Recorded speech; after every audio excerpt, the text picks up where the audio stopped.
할렐루야. 사랑하는 대강의 가족 여러분, 오늘 하루도 하나님의 말씀과 동행하는 삶이 되길 소망합니다. 오늘 함께 나눌 하나님의 말씀은 데살로니가전서 3장 12절에서 13절 말씀입니다. 또 주께서 우리가 너희를 사랑함과 같이 너희도 피차간과 모든 사람에 대한 사랑이 더욱 많아 넘치게 하사 너희 마음을 굳건하게 하시고 우리 주 예수께서 그의 모든 성도와 함께 강림하실 때에 하나님 우리 아버지 앞에서 거룩함에 흠이 없게 하시기를 원하노라. 아멘. 이목구비를 따로 떼어놓고 보면 다 쓸만한데 이 전체적인 얼굴은 그다지 예쁘다고 생각하지 않는 사람이 있습니다. 눈도 쌍꺼풀에 큰 편이고 또 콧날이 오뚜하게 서서 갸름하고 입은 도톰한 것이 앵두 입술과 같아도 서로 균형을 이루지 못하면 아름다울 수 없는 것입니다. 즉 모든 것은 적절한 균형을 유지할 때 아름답습니다. 우리의 신앙도 마찬가지입니다.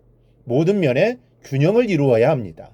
기도는 많이 하면서 말씀의 토대가 든든하지 못한 사람은 신비주의가 되기 쉽습니다. 반면 말씀을 깊이 알면서 기도하지 않는 사람은 지적인 교만에 빠져 신앙이 성장하지 않습니다. 또 찬양만 좋아하는 사람은 감정적인 신앙이 되기 쉽습니다. 다 좋아해야 하고 균형을 이루어야 좋은 신앙이 되는 겁니다. 신앙의 목표에도 균형이 있어야 하는데 그 세 가지 축이 믿음과 소망과 사랑입니다. 고린도전서 13장 13절을 보면 그런즉 믿음, 소망, 사랑 이 세 가지는 항상 있을 것인데 그 중에 제일은 사랑이라 말씀합니다. 항상 있을 것인데 라는 말은 이 세 가지는 변치 않는 진리요 가장 중요한 덕목이라는 것을 말해주는 것입니다. 오늘 본문도 이 세 가지의 신앙 목표를 우리에게 제시하고 있습니다. 그런데 고린도전서의 말씀보다 더 깊이 있게 믿음과 소망과 사랑을 말씀하고 있습니다. 이 시간에는 좀 더 깊이 버전업된 믿음, 소망, 사랑을 우리가 함께 살펴보겠습니다. 먼저 사랑은 모든 사람에 대한 사랑으로 넘쳐져야 합니다. 바울은 사랑에 관해 이렇게 말씀합니다. 12절입니다. 또 주께서 우리가 너희를 사랑함과 같이 너희도 피차간과 모든 사람에 대한 사랑이 더욱 많아 넘치게 하사. 이 말씀을 보면 사랑이 더욱 많아 넘치게 하사라고 말합니다. 이 말씀은 우리가 가진 사랑은 항상 같은 모습이어서는 안 된다는 것입니다. 어제보다 오늘이 더 깊어져야 하고 또 오늘보다 내일이 더 넓어져야 하는 것입니다. 더욱 많이 넘쳐가야 한다는 것이죠. 그런데 신앙의 연륜이 오래되었어도 사랑의 깊이와 넓이는 그대로인 신앙인들이 많습니다.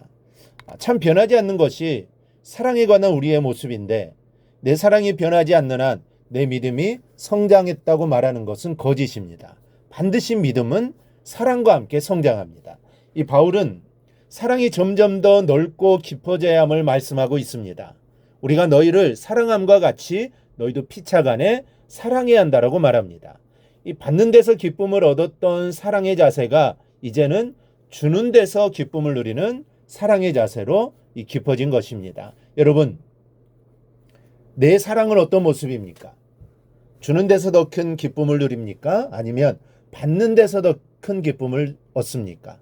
내가 얼마만큼 받는 것보다는 주는 데서 더 큰 기쁨을 누리느냐 하는 것이 바로 내 사랑의 깊이의 척도입니다.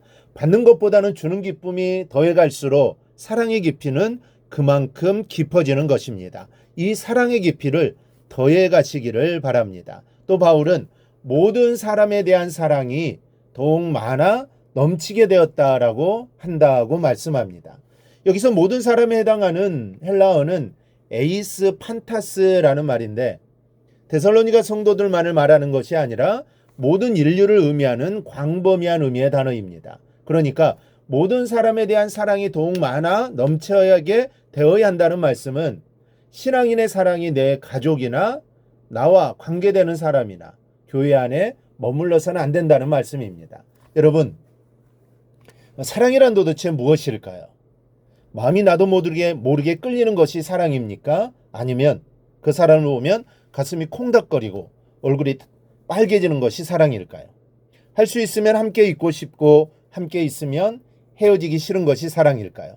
물론 이런 현상도 사랑의 일부분이긴 하지만 사랑의 정의도 사랑의 전부도 아닙니다. 그렇다면 사랑은 도대체 무엇입니까? 사랑을 무엇라 정의해야 마음이 시원할까요?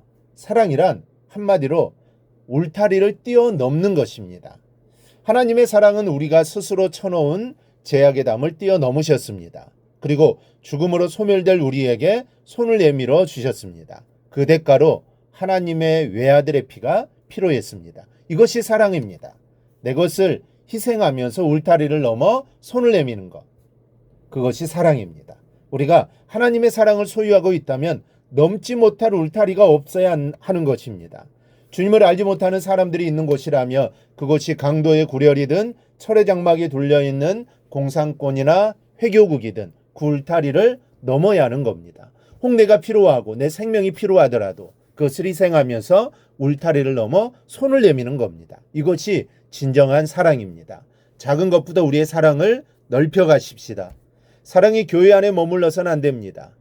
철의 장막도 넘어야 할 사람들이 우리인데 교회 밖의 사람들과 금을 그었어야 되겠습니까? 생명도 필요하면 드려야 하는데 물질을 지고 벌벌 떨어서야 쓰겠습니까?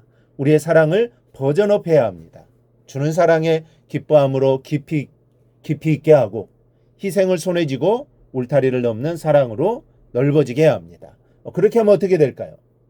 처음에는 쑥스럽기도 하고 내가 손해보는 것 같기도 하지만 그것 우리가 하나님의 사랑을 나누며 실천할 때 하나님께 주시는 정말 형용할 수 없는 기쁨이 우리에게 주어지는 겁니다. 우리 모두 이러한 기쁨을 누리며 살아가기를 바랍니다. 나를 희생할 때 하나님이 주시는 기쁨을 누리게 될 것입니다. 서로 나누며 서로 사랑하며 살아가기를 주님의 이름으로 축원합니다. 오늘 묵상한 말씀을 굳게 잡고 삶으로 실천하며 살아내는 대강의 모든 성도들이 되기를 축복합니다.